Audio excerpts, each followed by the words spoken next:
You are about to receive messages that may be harmful to your mental state. Your sense of reality will be questioned. Your view on things will be altered. You are now part of the meta. The meta controls everything. The meta determines what will and will not happen. You are watching The Meta Show.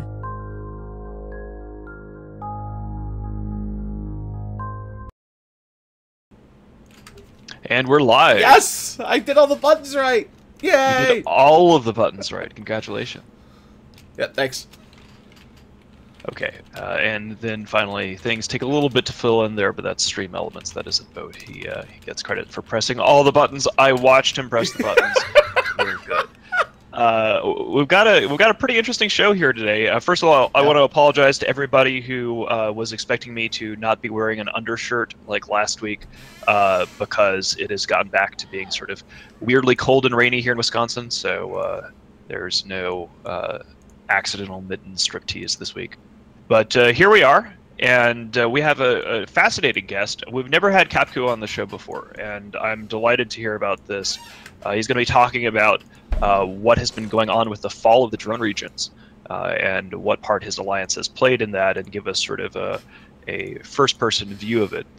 We rarely have good personal accounts of things that happen in the drone regions because it's so far away from us, and it's just sort of like watching shit go down over there. But yeah, Sally Salomon, thank you very much for the resub.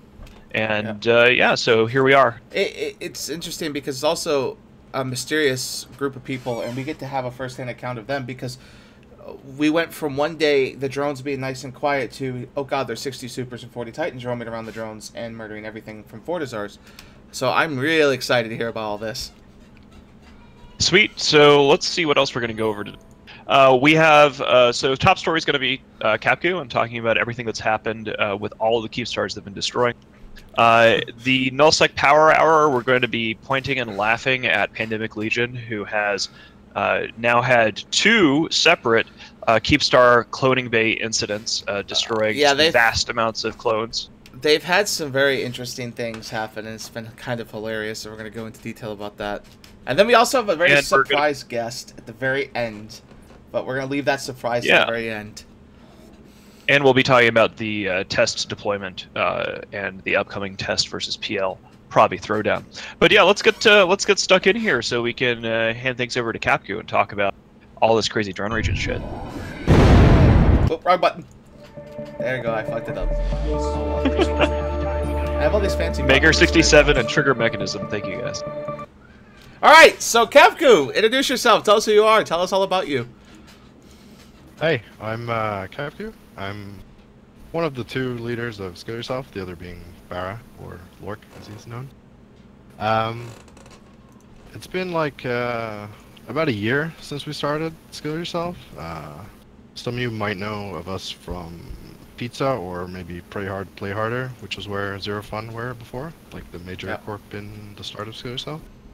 But yeah, so like about a year ago, AT was coming up. A lot of us were still interested in EVE, but really didn't have much to do in EVE. So we decided to make an alliance and try our hand at the AT. It went okay. We came 5th, 6th, I think. Yeah, 5th, 6th. And then after the AT, we kind of had nothing to do, right? I went back to PL. Zero Fun went to Curse and hung around in Haddock. And then they got a contract from XIX, which was through an old friend in Pizza, basically. It sounded interesting, so I joined as well. I rejoined the alliance. And basically we started harassing Tri, cloaky camping them, and anytime they'd go out with a not full strength fleet, you know what I mean? Like a non-CTA or just a roaming or whatever, we'd just drop it and destroy it and make sure they didn't have fun. And we'd never fight if it wasn't going to be a stomp for us kind of thing. Basically the kind of stuff Pizza was known for, right? And the kind of stuff people did in Curious would Play Hard as well. And that was really fun. But getting payment for XIX for it was like pulling teeth every month. The first month was okay. The second month, it took forever to get paid, basically. And then by the third month, people were kind of fed up. It turns out that afterwards we found out it was a lot to do with the J Macaroni stuff. You guys probably knew about that at the time. Oh, that really? guy! Yeah, if you could. Yeah, you might have heard of him. Yeah, go ahead, Yeah, tell us, could you- please. Well, I'm curious to hear, like, when you said you had challenges getting paid, was it because J Macaroni was your contact, or was it that, like, Carr or X-Death weren't handing over the ISK? Like, what was the challenge? Well, we don't know, obviously, from their point of view, the full story, but from what we've heard after the fact, it was J Macaroni. It was like him being demoted and like kicked out at the time when we were supposed to be getting paid, and people thinking we'd been paid, but you know, them not knowing that it hadn't gone through because Jay wasn't around basically, or had been demoted. I don't know. All I know is we didn't get paid, and whether it was conscious on their side, I don't know. Curious. Okay, Yeah, so that's interesting. you had a lapse in communication. Yeah, it's like it seems like more than a lapse because the first month. Well, I don't really know. I spoke to Fafer afterwards and asked him what the story was, and he said Kara had been sick IRL or something, and it just unlucky timing. But whether that's a story or not, I don't know. Okay. Interesting. But anyway, we felt spurned, right? And you know, hell hath no fury, like a group of autists who just didn't get paid. So we went straight to Try and said, "Yo, blew us. We're gonna do what we did to you to XIX instead." And Try were like, "Yeah, that sounds good." So yeah, we flipped sides. We obviously didn't get paid for the final month, so we didn't really break any agreements or anything. Waited a couple of weeks to make sure there was no expectations. And then we moved to where we thought XIX was weakest, which was DRF, which was their like drone. I don't know what it stands for. Basically, their version of the drone police, right? They protected their renters and the English-speaking contingent of XIX. Mm-hmm. So we moved northwards to mess with DRF where they lived, basically, because they were deployed south fighting Try. Eventually, we made enough of a fuss with. We'd call Volta a lot whenever we could too, out of wormholes. We made a lot of fuss in the drone lands. We hit structures and forced them to come defend them. We often wouldn't engage in the like if they came up to defend them because we saw them coming a mile off and they were stronger than us. So we did that for a while, and eventually they got small enough that we could take the fights. So we started taking the fights and throwing capitals at them and supers at them because we knew their supers were miles away and we could see them coming. How did your relationship with Volta kick off? Well, a lot of people in our kind of circle know each other for a long time. Like I've known Starfleet forever. Zero Fun Allowed, which is one of them, probably it was the major corp in Skill Yourself at the start and still is the biggest corp. They used to live in wormholes, so they would have had interactions with them too. And like a lot of the people in like the communities, there's overlap a lot of it. That makes sense. Yeah. So friends from Volta, talk to friends kind of thing. And when you live in the drone regions, there's only so many people you can bat phone, right? Most of them have to come through a spooky, scary wormhole. So Volta's one of them. The other is Hard Knocks, and we did bat phone them once or twice, but nowhere near as much as Volta, I'd say. So anyway, Gotcha. whenever something would get threatened on our side, we'd call everything. And if XIX or DRF didn't take it seriously enough, we just curb stomped them. And it got to the point where their fleets going north would get smaller and smaller and smaller because they know if they're going north, it's either blue balls or a feed because we're not going to give them anything else. That's an appropriate strategy. Sort of a question here. When this betrays my own ignorance. When did you guys really begin? Like, what month was it that you guys flipped and when they didn't pay you and you flipped sides and rightfully, in my view, started attacking them? I couldn't say the exact month. Maybe around November time, I would say. So it's been an extended process. Right. Like you've been grinding into these guys for like 6 months now. Then. Yeah, like a lot of the the story on Reddit or Uneducated or whatever you want to call it. is we just wandered into the drone lands and it was there for the taking. That's like 100% not true. We fought. We didn't. Well, I'm not gonna say we fought hard, but we destroyed their morale like over a long period of time before we got to this point. Yeah, to add to that, we've got some numbers here. We found that you guys have killed 60 super carriers and 7 titans in about a year's time since being up there, so since November. 2 notable names, including Maktub's personal avatar and Pendaro's, which is the soon to be disappeared Razor Alliance's CEO's Erebus. So, and then the thing is, the question I guess here is, where did all of a sudden it go from? I mean, we've seen Hard Knocks up there with 20 super carriers, Nixes, where Hard Knocks will come out of a wormhole, tackle someone, and then they'll bring their logged off super carriers. But where did you guys get all these titans and super carriers from? Like, all of a sudden it was just like an explosion of numbers. Well, Zero Fun's always had a lot of super carriers. I've always had at least a super. And a lot of the people that we would have, I don't want to say recruited, it was more like people coming back and like saying, hey, we're trying Eve again. We're going for it one more time.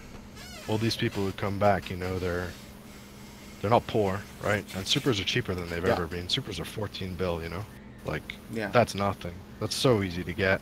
Considering you camp a system, right? The guy who's in the system will pay you 5 bill to go away within like a couple of days, right? It's not hard to get the ISK for a super if you're trying. So they'll literally like pay for you to then buy the supers, which you then use to destroy them. Eradicate them. I mean, yeah, well, they don't have the best future, what's the word? Vision Planning. of the future, I guess. Yeah. Yeah, they're very short-sighted, you would say? That's what I'm looking for. Yeah. And like Volta, to be fair, I don't know how they got all their supers. It must have been hard work. Because they came out of wormholes, and obviously living in a wormhole, you don't have access to supers or titans, right? But since they've come out, they've put pretty impressive supers on the field now, I'd say. In the past, like, 3 months, they've grown a lot. But When anyway, was kinda, go yeah, ahead, you keep going.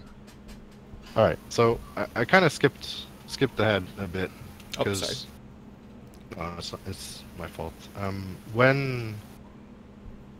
While XIX and DCU were still in the south, dealing with Tri, mopping up the rest of Tri. Well, they weren't mopping up, to be honest. It was still going strong. This was before the Keepstar died. So while they were dealing with Tri in the south, we'd create timers to coincide with timers they had in the south, right? So they'd have to choose: do we finish this timer in the south, or do we go north and save our Sotio, or whatever it was we reinforced? And it got to the point where the fleet that would come to save the Sotio wasn't big enough to save it. And so what I assume happened was they were like, okay, let's deploy DRF to deal with Skill Yourself. They're not huge, we can deal with it. Send DRF up there, XX down here, whatever. So they tried that. DRF, I don't want to be too mean, but it was a lot of alliances, like a lot of different alliances, and I assume when you have that kind of non-cohesion, it just doesn't work the same way one big alliance would be, unless... I know you guys do it well, but DRF, like, they're not the most noble of alliances, right? They're not in it for themselves. They're basically renters that didn't pay rent. It is That my makes view. sense. Like, they're there to police the drone lands, so they have space in the drone lands that they're allowed to rat in. And they've been there for several years without ever having to defend it, so... Basically, without being too harsh, they're just trash. They get sent up on their own to deal with us. They fail miserably. We get incredible, like, BRs. BRs that if you just look at the BR in isolation, you're like, how the hell did this happen? 99% efficiency with, you know, 20 Lokis, 3 Revenants versus a battleship fleet. Like, what the hell is going on? Yeah, I've wondered that, and I guess it makes sense if the people, like if the DRF guys have just never actually had to fight for their space in any kind of scenario at all. They have no, like their super numbers have always been garbage. Anytime that we've seen their super titans out, it's just been astounding. All their supers are like hyperspatial fit ratting supers, pretty much. When they do bring them and you kill one, you can like see, oh, this guy's straight out of the Haven, right? That makes sense. So yeah, the DRF came up. Didn't put up much of a fight, to be honest. Anytime they actually had to accomplish anything, they brought the XAX up with them. But in the south, Troy eventually lost the Keepstar, as you know, right? We went down and tried to help because we'd gotten pretty big at that stage with our supers and stuff, but it was the final timer, so you can't really stay on grid when you're outnumbered 5-1, even to Troy's credit, you know. Like, I'm not saying the defense was the best thing ever, but it wasn't terrible. I don't think they could have won it, at least not on the final timer. I think Troy did very well, all things considered. Yeah. Also, someone just pointed this out to me, a friend of mine who tends to be more knowledgeable than I. He's pointed out that a lot of the Volta guys got their super carriers from people in the drones through third-party transactions. So, yeah, that's true. You know how we always say don't sell supers to our enemies? Well, here's an example as to why. It is useful as a modern example. I didn't realize that was the case. You know, we have always pointed to the fall of the Northern Coalition of the old NC selling supers to PL, as PL was then attacking them. Is why the Imperium has a extremely strict no supers outside the Coalition policy. It's funny you say that. About 6 years ago, when I bought my first Ragnarok, it was from Goons outside of Goons.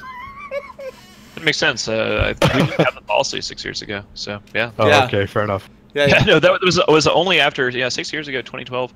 It was only after the NC fell. We'd sell to blues, but not to anybody who wasn't blue. Anywho, yeah. So XAX, you know, they beat Troy. That is what it is. That's another story. But then after doing that, they were like, right, let's deal with this crap in the north. So they deploy north, and after like, there were a few CTAs where they called literally everything. You know, they had their ball of supers and titans off of one of our staging Fortizars, Voltas actually, off of Volta staging Fortizar, and they put it into first reinforced because, you know, we couldn't be ready 24/7. Well, not 24/7, whatever the vulnerability would 23/7 functionally for EVE-Crab. They put it into reinforce, right? And then the armor timer rolls around and they cowered out, basically. Was the long and short of it. We put maybe 15 Titans on the thing, long-range Titans, wait for them to sign a win. Never comes. Happened 3 times, I think. And then, so they're like, alright. Well, we're like, alright, what the hell's going to happen, right? You're losing again in the south, Troy is starting to come back, and you're just sitting here doing nothing. So then they call like one final max dude CTA, let's do this. It's time to finally win in the north, and then we can go back south. And they try to hit... let me find...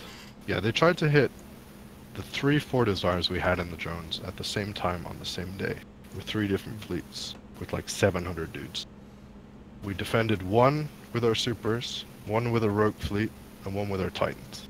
They didn't drop their supers or titans on any of them. They just used a full Macario fleet, a full Typhoon fleet, and I think the third one was also either Typhoons or Max, I'm not sure. But I have the 3 kill nails, and they're pretty interesting if you wanna... I don't know if you can... Yeah, if you link them in Discord here, I can link them to the stream. So they've got the Typhoons here. So those are the Macario. 3 different systems with the forts in them, and like they're not close together, these forts. So basically, they tried to split us up, and we're like maybe 70 dudes at this point. Skill yourself plus Bolta, and this is just us multi-boxing everything we have. And I know it sounds like I'm tooting my own horn, or I'm tooting our own horn, and Please I am, go ahead. because this is like, to me, this is probably one of the most impressive things we did, which was defend 3 forts from even getting reinforced from their max dude CTA. They're like over 700 dudes versus like 70, with basically every ult we have logged in, trying our best, right? Playing our hearts out. Little guy, you know, standing up to big XIX. It's amazing from like a historical irony sort of scenario here. Like, when Goonswarm Federation first got involved with the old Red Alliance, back in the day, the infamous battles of CJ6 and Innsmother, it was a scenario where Red Alliance had 800 characters, and they, it was probably like 70 or 80 guys, all of them multi-boxing like crazy. So like one Red Alliance pilot would be like 5 boxing Tempests, because we were using sniping Tempests back in the Dark Ages, and they were fighting against the Southern Coalition, which was Locke of Volterra, and 13,000 characters. So here you have a scenario where, fast forward many years later, you have a bloated and weak pseudo-Russian renter organization is getting defeated in sort of on the other side of that scenario, where you guys are heroically multi-boxing like old school RA used to do. Yeah, I mean, yeah, this is probably the most impressive thing we've done, even including the Keepstar kills and stuff, which I'll get to, but this is like the thing I'm most proud of. And I don't know if you guys know him, but Barra, our main FC and like co-alliance leader with me, he's a big boy, and like much credit goes to him for this, and a lot of our stuff. So yeah, speaking of Keepstar killing, very rarely do Keepstars die, and it takes a lot of effort. We saw with I think 90Y4, it just, if enough people show up, it just can't happen. The Keepstar mechanics are just makes it too difficult. But you guys have managed to kill 5. We see one of them on screen right now, to which you blew it up with lots of Titans. And they've all come mostly out of Razor Alliance. I mean, I don't know why Razor happens to be the ones that get eradicated first, but apparently Razor will be. A lot of people say that the Razor doesn't exist, but you guys seem to have found them. Why did you think... Did they just not defend these? Like, did they just abandon them? Like, what happened here?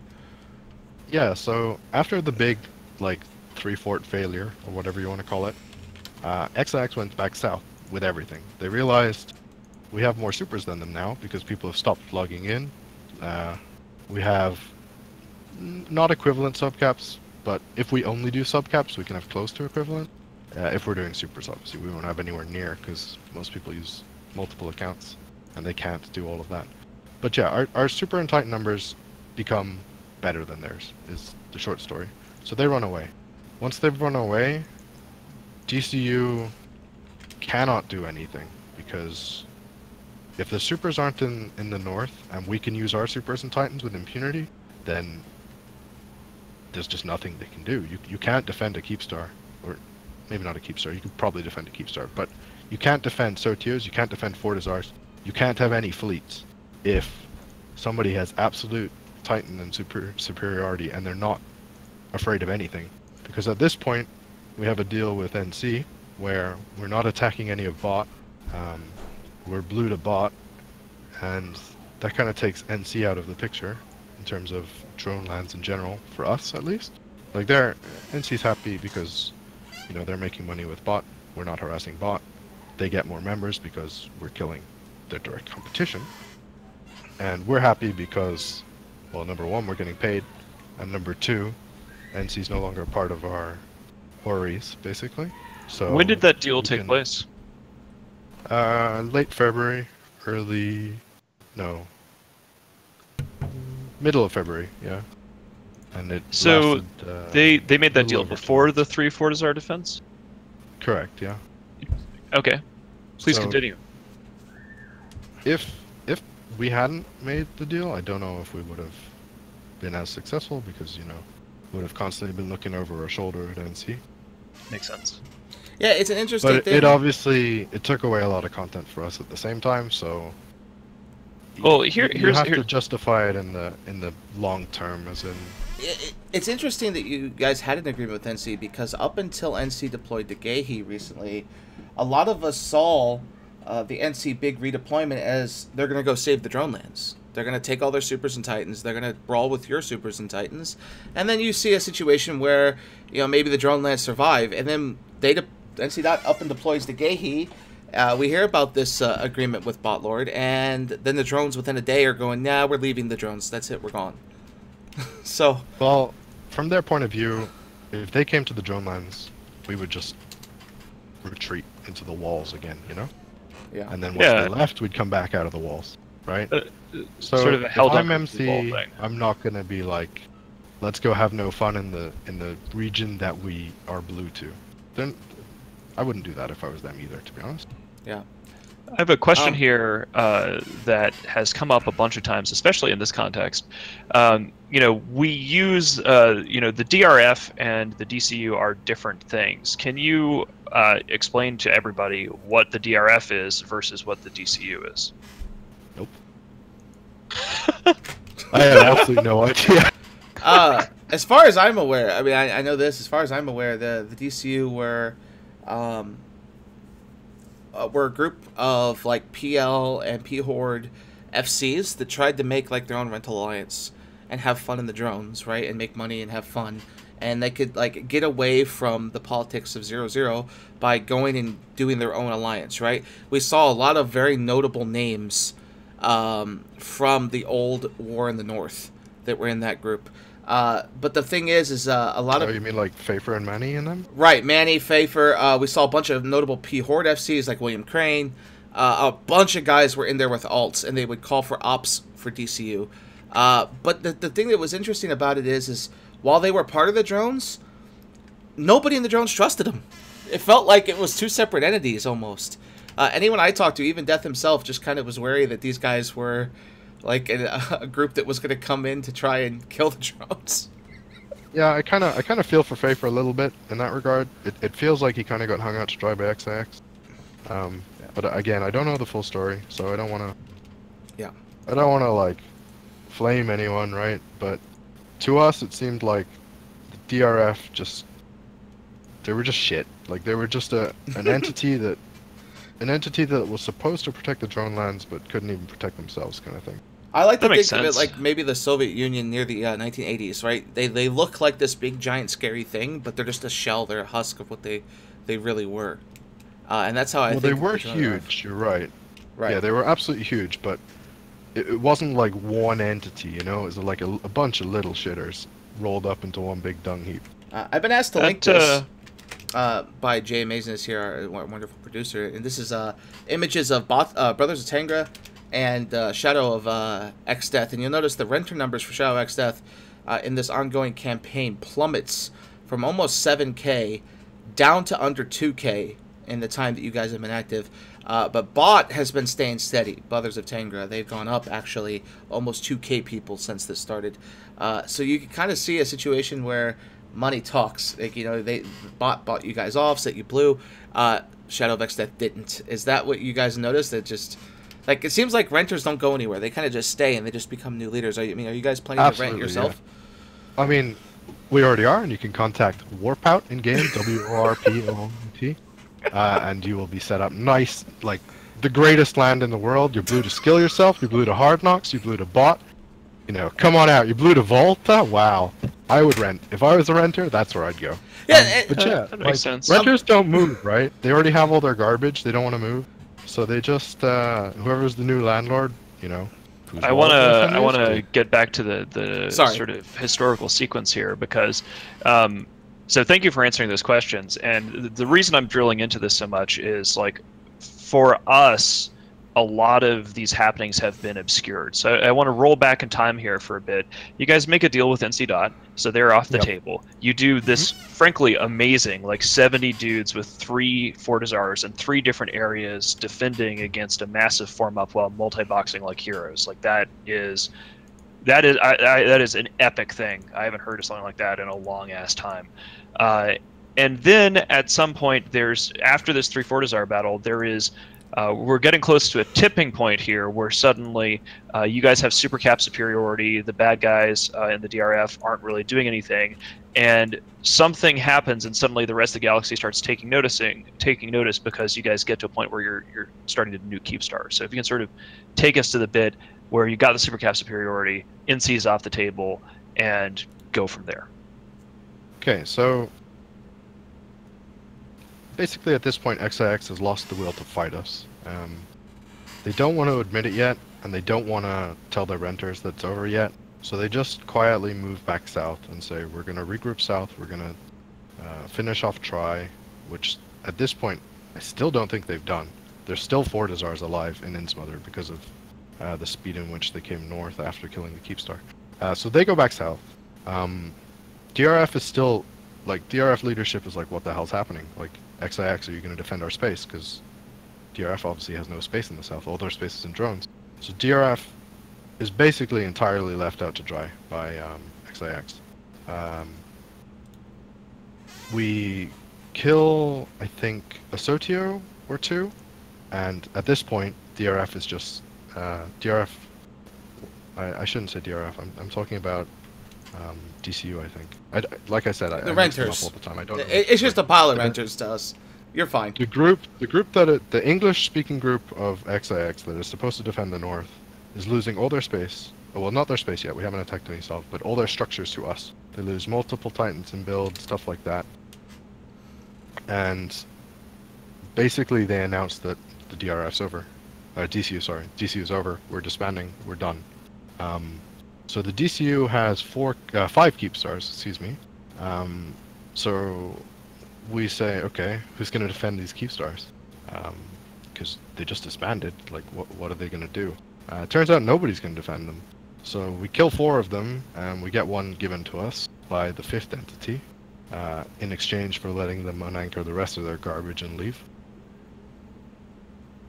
And what was the 5th entity? Was that Razor? That was Dive. Okay. Dive Alliance. Mm-hmm.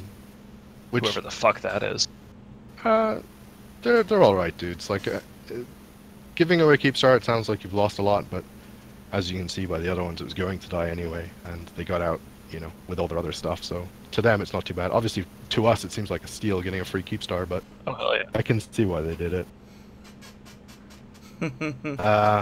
So yeah, the 4 Keepstars die with basically little to no resistance, and I don't think an entity our size could kill a defended Keepstar, because to kill them we have to commit a lot of capital. You know, we have to put a lot of ISK on the field, and we're not huge, so it's obvious at this point that XX just does not care, and they're just done with the North entirely.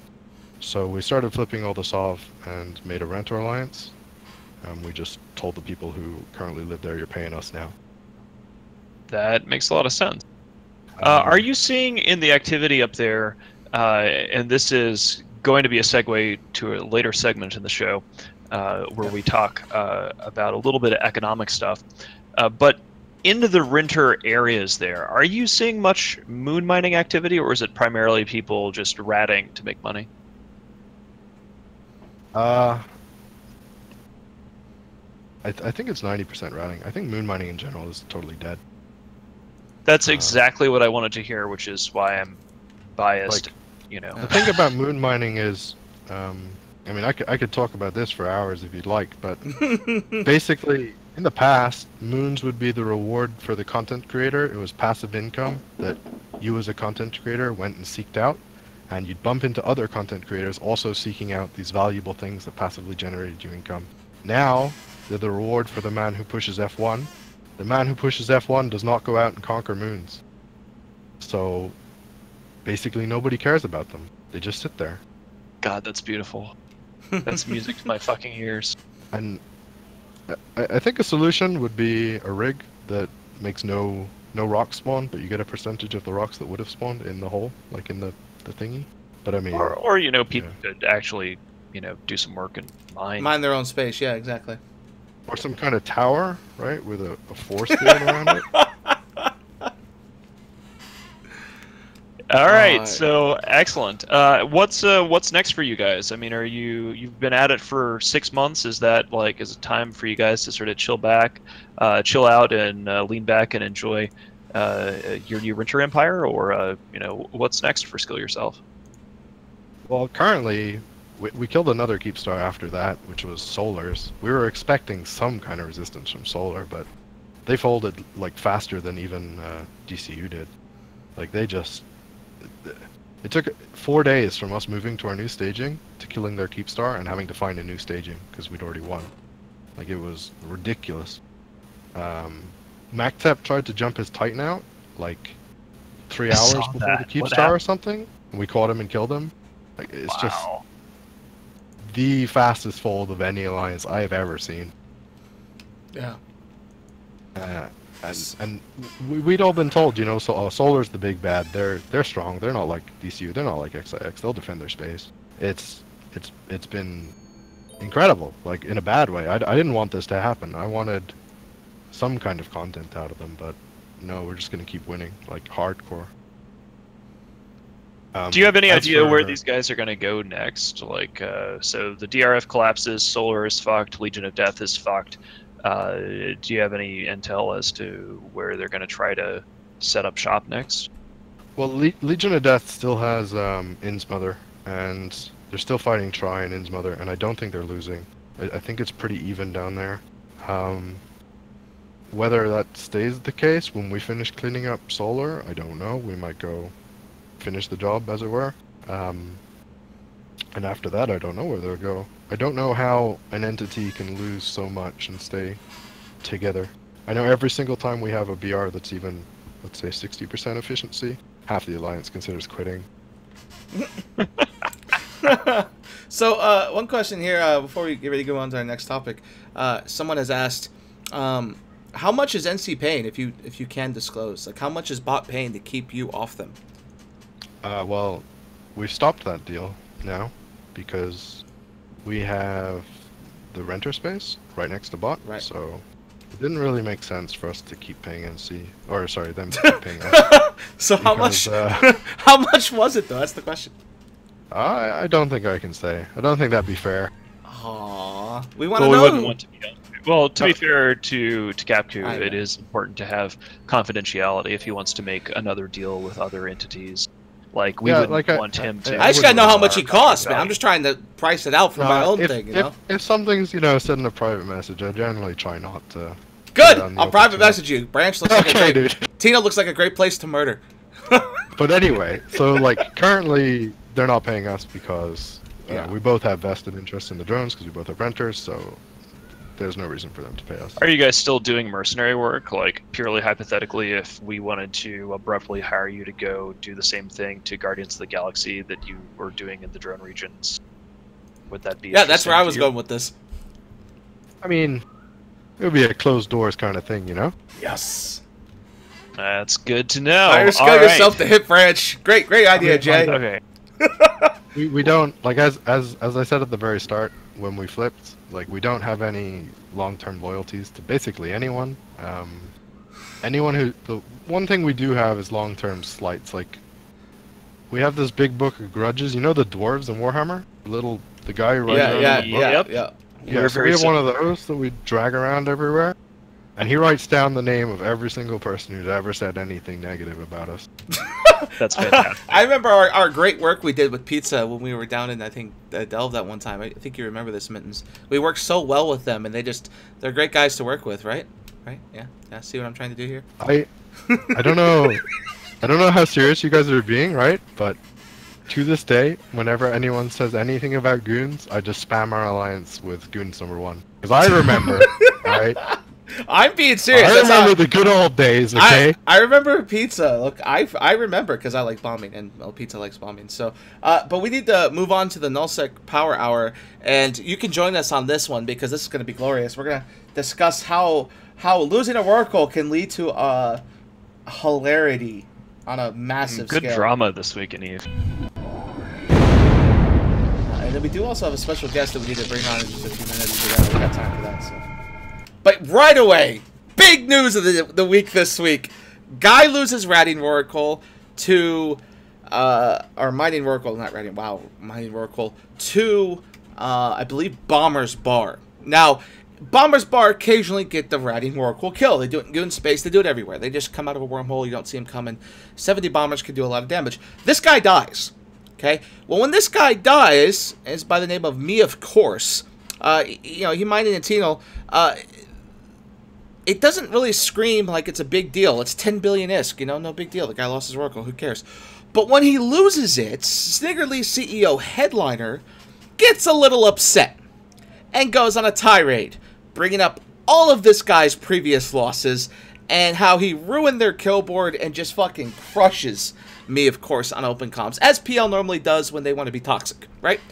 But what Headliner forgot is me, of course, is about to quit the game. He's very bitter that the dish went down. He just got crushed by his own alliance. And he's like, you know what? I was going to quietly leave, but now I'm going to fuck you on the way out. And that's exactly what he does. Yeah, this was fascinating. So what we've learned from this, and this happened again earlier today at a much smaller scale, but in each case, a director, or not necessarily a director, somebody who has access to the fitting window and has the roles to refit a Keepstar in Pandemic Legion, in reaction to toxic behavior from their leadership, yanks out the cloning bay and thus destroys all of the clones, all of their supercap production that they had, not from the cloning bay in the case of the MTACO Keepstar, but just yanks the modules that are necessary to sustain all of the supercap jobs and all of the clones. And PL has really sort of deployed their damage control PR people around to talk about how this wasn't a big deal, but this appears to have been just utterly catastrophic. Like he is in Goons now. According to Apple Pair, he has joined Goons. Yeah, he's in Association of Commonwealth Enterprises case. Old Lawn Corp. But here's the very interesting thing about this is that he had just gotten logistics roles just a few months prior.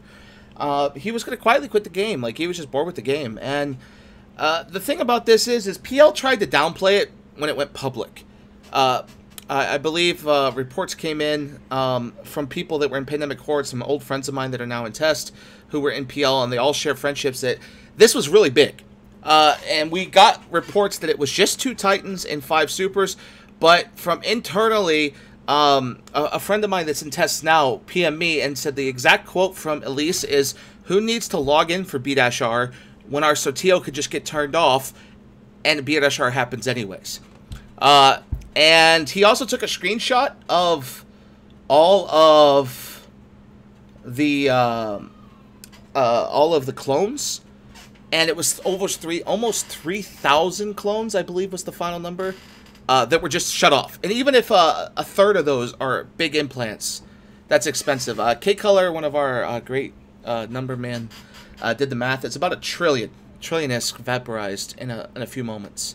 That's a big deal. Like, that's a fucking huge deal.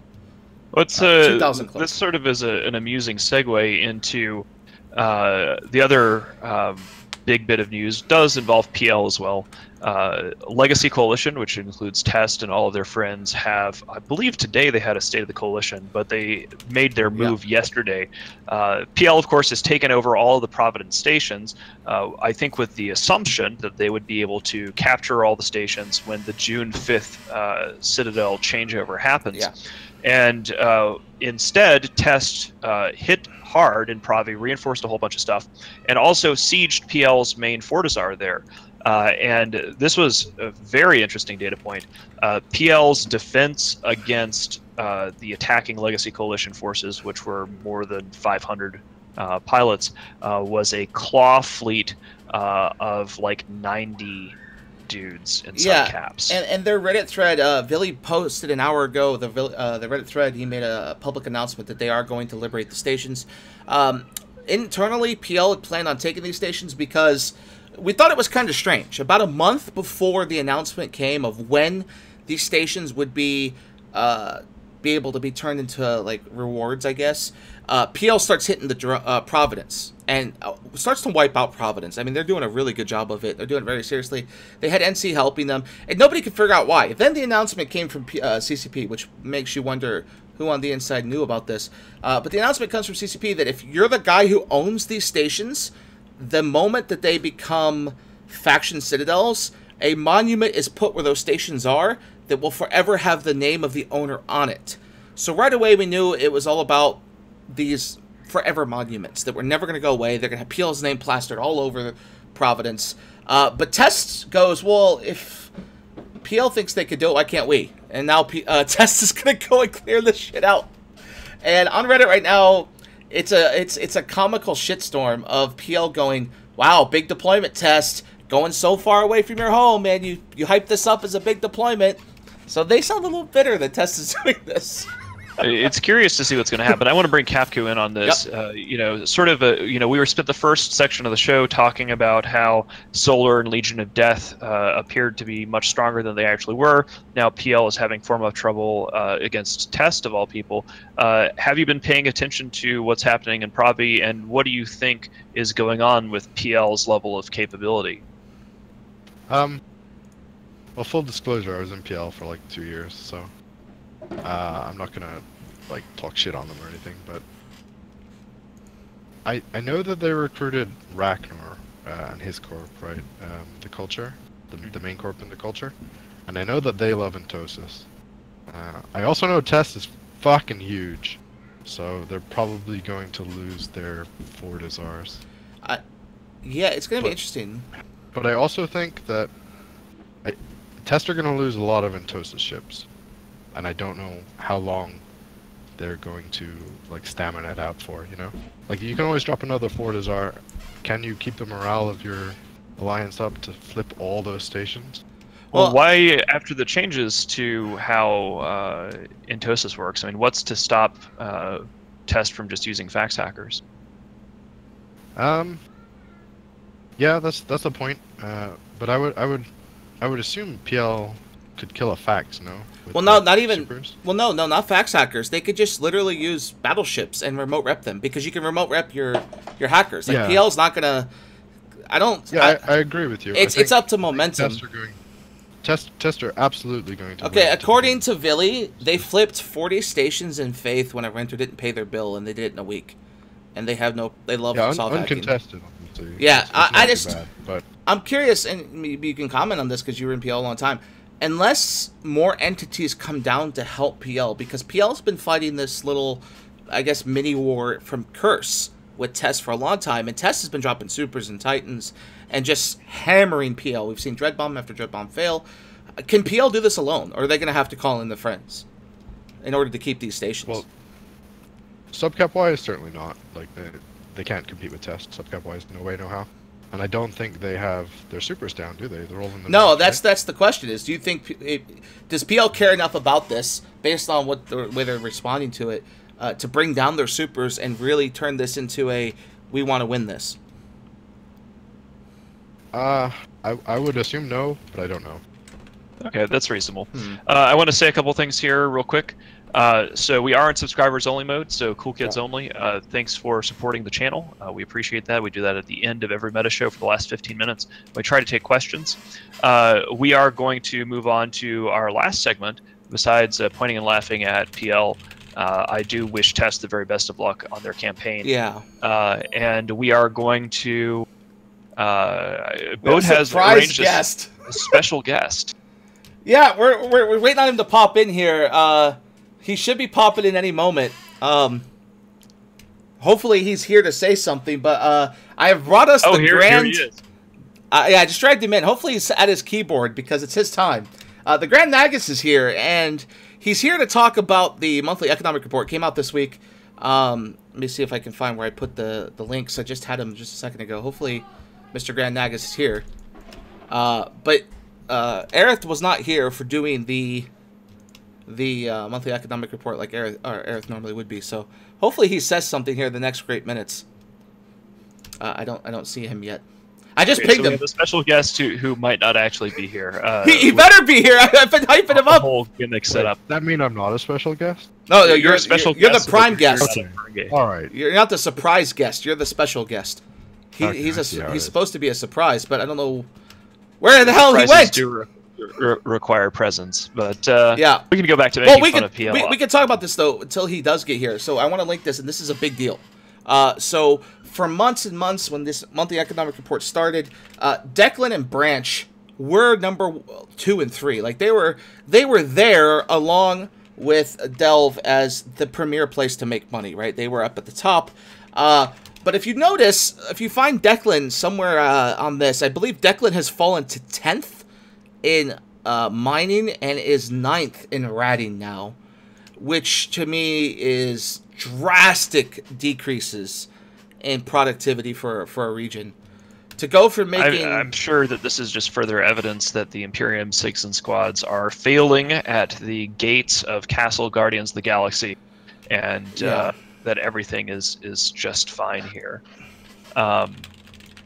Yeah, I don't know. I think that is hilarious. Yeah. I will await the analogy. Oh, Grand Nagus, are you here with us? Did he key Yeah, up? I saw his mic. I saw his mic light up, but I don't know if he can actually. Oh, I use hope his he's here. Hello, everybody. I'd like to thank and welcome everyone in Delvin. I've been watching the fantastic work you've been doing. The amount of mining going on is fantastic. I'm watching what you're doing in Nullsec. It's mining over 16 billion ISK in a month, and wow, it's amazing. That's the best. Grand Nagus, can you tell us what can we do better? Are we doing enough? How do you feel about our efforts in the name of commerce? Well, in commerce, it's great, but you want to think that according to the laws of acquisition, every once in a while declare peace. It confuses the hell out of your enemies. So we should declare peace. I see. But can we be both at peace? But isn't war good for business? Well, as Law 34 says, war is good for business. But 35 says peace is good for business. So business is good. Absolutely. All right. Well, Mr. Grand Nagus, what do you think about the fact that that these renters in Declan have had a sharp decline in their ability to make money? You think they're struggling for any particular reason? Well, when a man is struggling, you need to make sure that you get on top of him and keep him down. That way, when you make a contract, you can extract as much profit as possible. That sounds fantastic. Is there anything in the rules of acquisition about hiring mercenaries? Well, only hire mercenaries if they're gonna do their job and try and pay them half. Oh, that didn't work out very well for the DRF, did it?